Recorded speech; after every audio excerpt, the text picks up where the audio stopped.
우리네 삶에서 단어의 역할에 특히 주목할 필요가 있지 않나 싶습니다.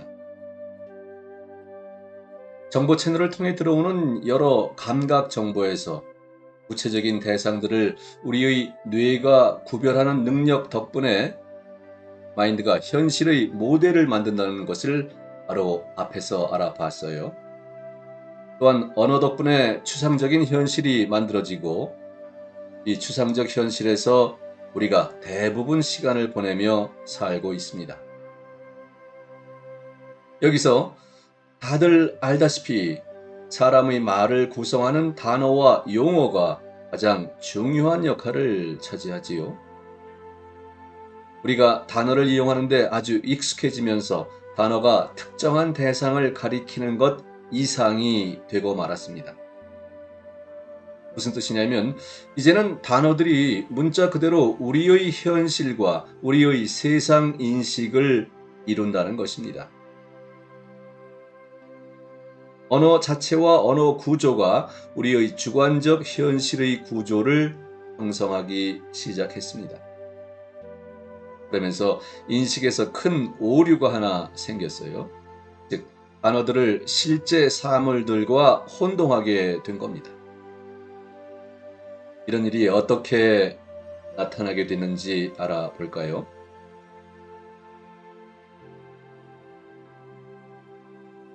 모든 단어에는 어떤 의미가 들어있어요. 어떤 단어에 부합하는 이미지들의 집합이 그 단어의 의미가 됩니다. 공이라는 단어를 예로 들지요. 만약 아이가 어려서부터 축구공만 보고 어른들이 공은 둥글어 발로 차면서 놀 수 있어 이렇게 설명하고 공을 가지고 어떻게 노는지 보여주었다면 아이는 언제든 공이라는 단어를 접하면 둥글며 가지고 놀 수 있다는 이미지와 또 그걸 차고 노는 기억을 떠올리겠지요. 아이가 자라면서 공이라는 단어에 대한 이해가 굳어지는데 그때 또 이런 것을 보게 됩니다. 그리고 이건 공이야. 미식축구에서 이런 걸 사용한다. 이런 얘기를 듣습니다. 아이가 처음에는 당황할지 몰라요. 내가 아는 공은 둥근 모양인데 이건 고구마처럼 길쭉하잖아. 그러면서도 아이의 마인드는 이것도 공이라는 사실을 받아들이고 이때 아이의 인식에서 공이라는 단어의 의미가 조금 바뀌게 됩니다. 이제 이 개념의 의미가 넓어져서 확대돼서 둥근 모양의 공뿐만 아니라 고구마처럼 생긴 공도 포함됩니다. 게다가 고구마처럼 생긴 공으로 미식 축구를 한다는 사실도 알게 되겠지요. 이것이 바로 사람의 경험을 통해서 단어의 의미가 형성되는 방식입니다. 사람의 경험을 통해서 단어의 뜻이 만들어지는 방식입니다. 이런 상황을 가정해 볼까요? 사내가 둘 있습니다. 하나는 둥근 모양의 공만 본 한국 소년이고 다른 하나는 고구마 모양의 공만 본 미국 소년이에요. 둘이 만나서 공 모양이 어떤지 얘기하기 시작합니다. 그러다가 서서히 말다툼으로 바뀌게 될 거예요. 하나는 공이란 다 둥글다고 열변을 토하고 다른 하나는 공은 다 고구마처럼 생겼다고 주장하니까요. 각자 자기 자신이 절대적으로 옳다고 여기면서 그게 아니면 내 손에 장을 지지겠어. 이렇게 자기 생각을 굽히지 않습니다. 그럴 거예요. 그렇지요. 그런데 사실은 어떤가요? 사실은 둘 다 옳습니다. 둘 다 자신의 주관적 세계에서 옳습니다. 다만 두 사내에는 사람들 각자가 자신의 경험으로 형성된 주관적 세계에 살고 있다는 사실을 모르는 것일 뿐입니다. 또한 공이란 단지 사람의 경험을 가리키는 단어에 불과하다는 점을 알지 못하는 것일 뿐입니다.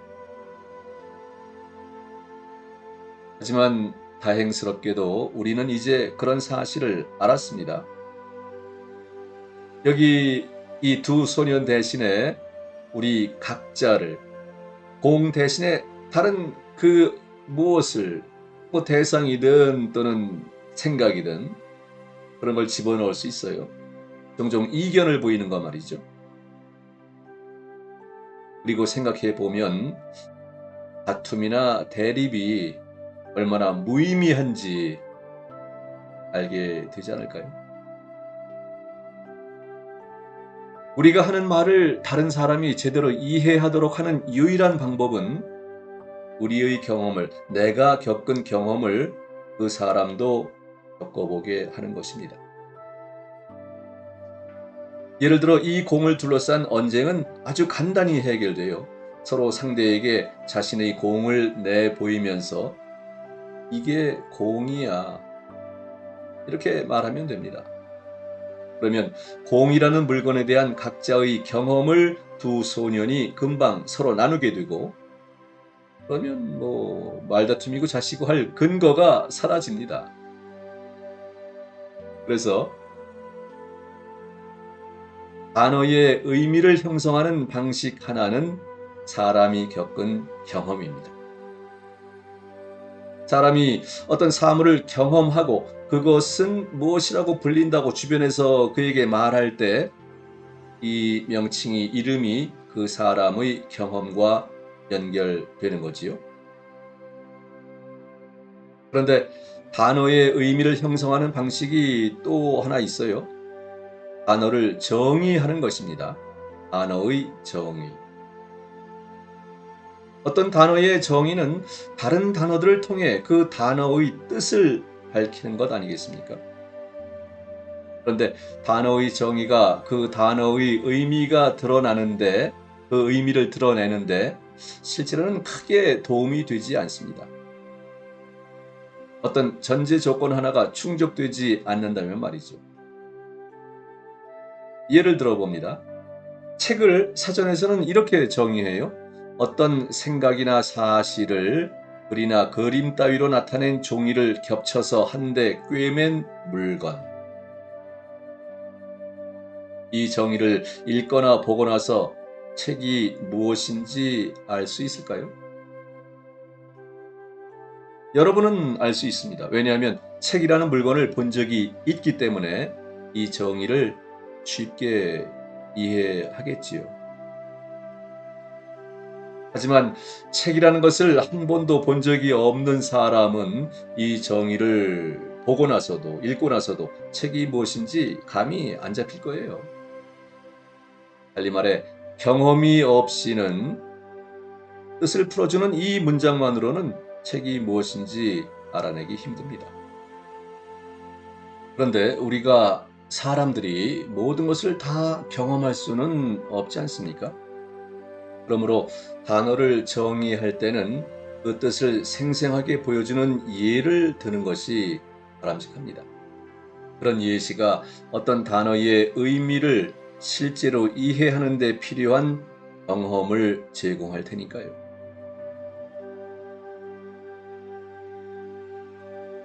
아마존강 유역에 피라하라는 부족이 있습니다. 이 부족의 언어는 아주 독특해요. 이들에게는 어제, 내일, 엄마, 아빠, 전부, 나의 것 이런 개념이 없어요.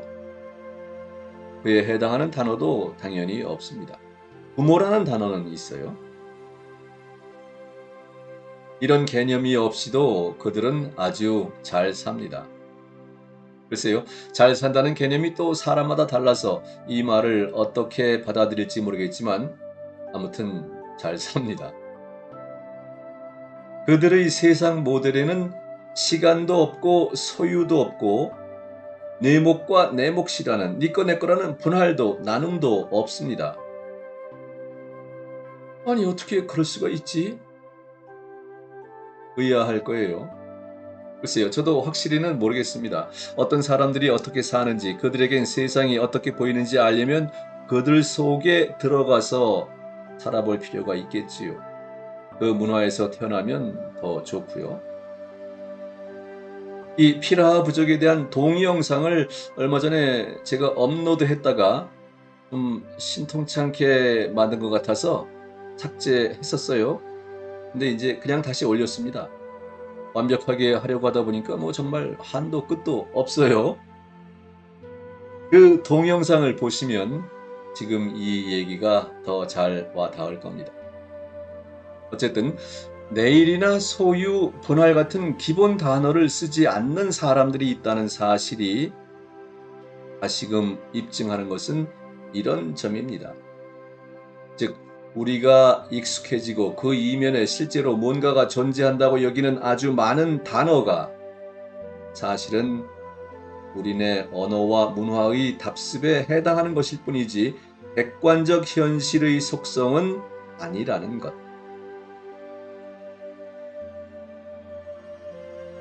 하지만 피라 부족의 언어와 달리 우리네 언어에는 그런 용어들이 다 있어요. 그리고 우리는 이 용어들을 기반으로 하는 세상에 대한 특별한 관념을 이 용어로 인해 일관되게 만들어냅니다.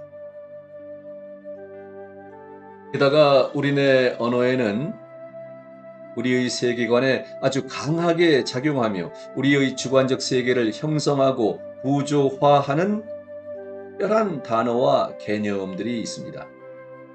이건 우리 언어의 핵심 단어들이에요. 이 키워드들이 우리 경험의 구조를 형성합니다. 그런 키워드의 예를 들면 있다, 무엇이다, 존재하다, 시간, 미래, 현재, 과거, 공간, 나, 하다, 무엇을 하다, 대상, 물건, 원인, 결과, 나의 것, 가지다, 누구누구에게 속하다, 과정 등이 그렇습니다. 이건 내 전화기야 하고 말할 때 나와 이 전화기를 연결하는 구체적인 뭔가가 세상에 있나요? 누구에게 속한다거나 누구의 소유라는 속성이 당면한 현실에는 세상에는 전혀 나타나지 않습니다. 그런 건 아예 없어요. 그런데 우리는 그게 있다고 믿습니다. 그래서 이른바 나의 전화기, 내 전화기가 망가질 때 아주 속상해하는 겁니다. 피라하 사람들에게는 나의 것이라는 개념이 없어요. 따라서 사유재산을 불리거나 지키려는 문제도 없습니다. 그런데 우리는 이웃보다 나의 재산을 더 많이 가지고 불리려고 안달하면서 자기 인생을 보내지요. 그러면 이 핵심 단어들이 키워드가 우리 언어의 구조를 어떻게 만드나요? 몇 가지 예를 보겠습니다. 시간 개념이 언어에 아주 깊이 침투해서 모든 동사에 과거와 현재, 미래라는 시간이 있습니다. 예를 들면 갔다, 간다, 갈 것이다, 갈 거야. 시제가 생겼어요. 누군가의 소유라는 속성 역시 우리 언어에 잘 들어와 있습니다. 내 자동차, 나의 신발, 이른바 소유격이나 소유대명사가 발달했어요. 있다와 존재하다라는 단어는 우리한테 뭔가가 있거나 없다는 관념을 불러일으킵니다. 예를 들어 화성에는 생명체가 있다. 또 무엇이다, 무엇이다라는 단어는 대체로 아주 많은 경우에 쓰이죠. 비일비재하게. 나는 사람이다. 저건 라일락이야. 그 사람은 입만 열면 불편이야 등등 그렇습니다. 몇 가지 중요한 핵심 단어들은 위에서 따로 살펴보겠어요. 그것들의 환상적인 속성을 알게 되면 자신의 세계관이 크게 달라질 수 있습니다. 단어에 관한 또 다른 측면을 하나 살펴보겠습니다. 단어의 인공성. 인공성이라는 게 무슨 뜻인가요? 사람의 힘으로 가공하여 지니게 된 성질, 사람의 힘을 집어넣어서 생겨난 성질을 가리키지 않습니까? 인공 감미료, 인공지능. 단어에 들어있는 인공성, 이것도 흥미로운 주제예요. 단어와 용어는 특정한 목적을 위해 언어에 들어옵니다. 주로 편리함을 위한 거지요. 한 사람이 개인적인 경험의 어떤 정보를 다른 사람에게 전달해야 할 때 자신의 어휘에 있는 단어들을 사용하지 않습니까?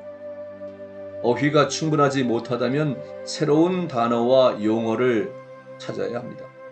또는 창의력이 왕성하다면 만들어낼 수도 있고요. 예를 들어 한 곳에서 다른 곳으로 사람을 태워 보내거나 화물 따위를 옮기기 위해 실어 보내는 모든 장치를 가리키기 위해 운송수단이라는 용어가 나왔어요. 운송수단 같은 대상이나 물체가 자연에는 물론 존재하지 않습니다. 하지만 이런 용어가 언어에 도입됐고 사람이나 화물을 한 곳에서 다른 곳으로 옮기는 모든 구체적인 장치를 가리키는 데 사용할 수 있습니다. 이제 우리는 사람이나 화물을 한 곳에서 다른 곳으로 옮기는 장치라는 긴 어구 대신에 그냥 운송수단이란 용어를 쓰면 됩니다. 게다가 이 용어를 다른 단어들과 결합하여 여러 문장에서 아주 잘 사용할 수 있어요. 예를 들어 운송수단을 이용하여 사람들을 섬에서 도시로 옮겼다. 여기에는 어떤 운송수단을 이용했는지, 얼마나 많은 사람들인지, 어떤 도시인지가 명시되지 않았지만 그래도 우리는 이 문장의 의미를 이해하고 이 과정의 어떤 장면을 자기 마인드에서 그리기도 합니다. 사람들이 만들어내는 또 다른 예로 질병이라는 용어를 볼까요? 질병이란 단어는 대개 우리 몸이나 정신의 이상으로 인해 고통을 느끼게 되는 갖가지 불쾌한 현상을 뜻하지 않습니까? 그러나 이 모든 것을 질병이라는 단어 하나로 표현함으로써 우리는 몸에서 겪는 이 느낌을 크게 단순화하는 것이죠. 다시 말하자면 운송수단이나 질병 같은 것은 자연에 존재하지 않습니다. 이건 단지 사람의 개인적 경험의 어떤 측면을 나타내는 편리한 용어일 뿐이에요. 즉 사물이나 과정을 개인적으로 겪은 경험의 어떤 부분을 취해서 이 용어로 정의하는 것입니다. 곧 단어란 철자들로 이루어지고 어떤 소리로 울리는 사람의 어떤 경험을 가리키는 것입니다. 이것이 단어의 근본적인 개념이 되겠어요. 사람의 어떤 경험을 나타내는 것인데 그것이 철자들로 이루어지고 어떤 소리로 들리는 것, 그것이 우리가 말하는 단어가 되겠습니다. 단어가 그냥 뭔가를 가리키는 것이기만 하다면 그 뭔가를 우리는 어떤 식으로든 부를 수 있어요. 커피라는 단어를 예로 든다면 이 단어를 접하고 사람들은 보통 커피나무 열매의 씨를 볶아서 갈아서 만든 가루를 뜨거운 물에 타서 만든 차, 이런 이미지를 떠올리지 않습니까? 그런데 내 언어이니까 내 마음대로 사용한다면 그 뜨거운 마실 것을 커피가 아니라 이를테면 뭐라 그럴까요? 밀로라고 부르고, 그래서 예를 들어 피곤한데 진한 밀로 한 잔이 참 그리워지네, 이렇게 말할 수도 있어요. 하지만 이때 문제는 내가 하는 그런 말을 다른 사람들이 이해하지 못한다는 거 아니겠습니까? 당연한 소리지요. 그러면 왜 당연한가요? 왜냐하면 내가 사용한 밀로라는 단어에 내 경험을 통해 내가 집어넣은 의미가 다른 사람들의 경험에는 없기 때문입니다. 따라서 우리가 대화하면서 서로를 제대로 이해하려면 각자가 사용하는 용어가 무엇을 뜻하는지 확인하는 게 중요합니다. 이것이 아주 중요할 때도 더러 있어요. 예를 들어 앞에서 우리는 마인드라는 단어를 바깥에서 들어오는 감각 정보의 흐름에서 현실의 모델을 만드는 뇌의 기능이라는 의미로 사용했어요. 그런데 많은 사람이 물론 마인드라는 단어를 아주 다른 뜻으로 사용하지요. 이 외에도 뜻이 간단치 않아서 모호하고 불분명한 단어들이 우리 언어에 적지 않습니다. 예를 들면 자유, 정의, 사랑, 가족, 행복 등이 다 그렇습니다. 이런 단어들의 사전적인 정의가 물론 있기는 해요.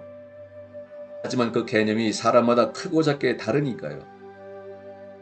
이건 지금까지 우리가 한 얘기로 표현하자면 그 단어에 대한 사람들이 경험이 저마다 다르니까요.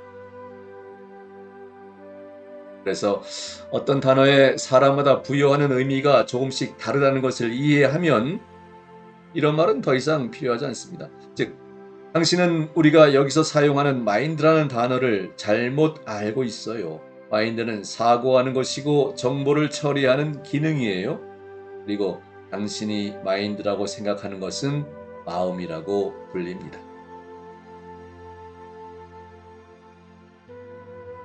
그러므로 어떤 주제를 두고 대화하기 전에 우리가 이용하는 단어들의 의미를 파악하는 것이 아주 바람직합니다. 그러기 위해서는 누구나 사용하는 단순한 용어를 사용하고 그 용어에 널리 통용되는 의미에 최대한 가까운 의미를 담을 필요가 있습니다. 또한 각각의 용어에 구체적인 사례를 들고 필요하다면 정의를 덧붙이는 게 좋습니다. 그럴 때 서로가 더 잘 이해하게 되겠지요.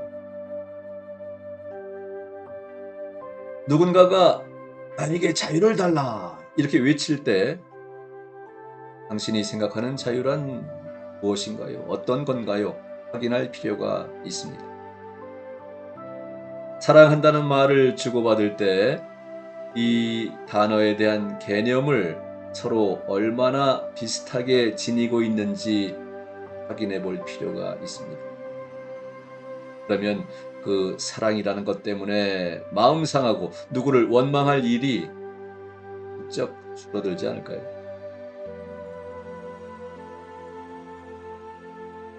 다음 시간에는 행동의 무의식성 혹은 자동성에 관해 얘기를 나누겠습니다. 흥미로운 주제예요. 그리고 여기서 더 나아가면 자유의지란 환상이라는, 즉 우리에게 자유의지란 사실상 없다는 결론에 이르기도 합니다. 상당히 흥미로운 주제니까 다음 시간에도 함께 해주시면 아마 도움이 많이 될 겁니다.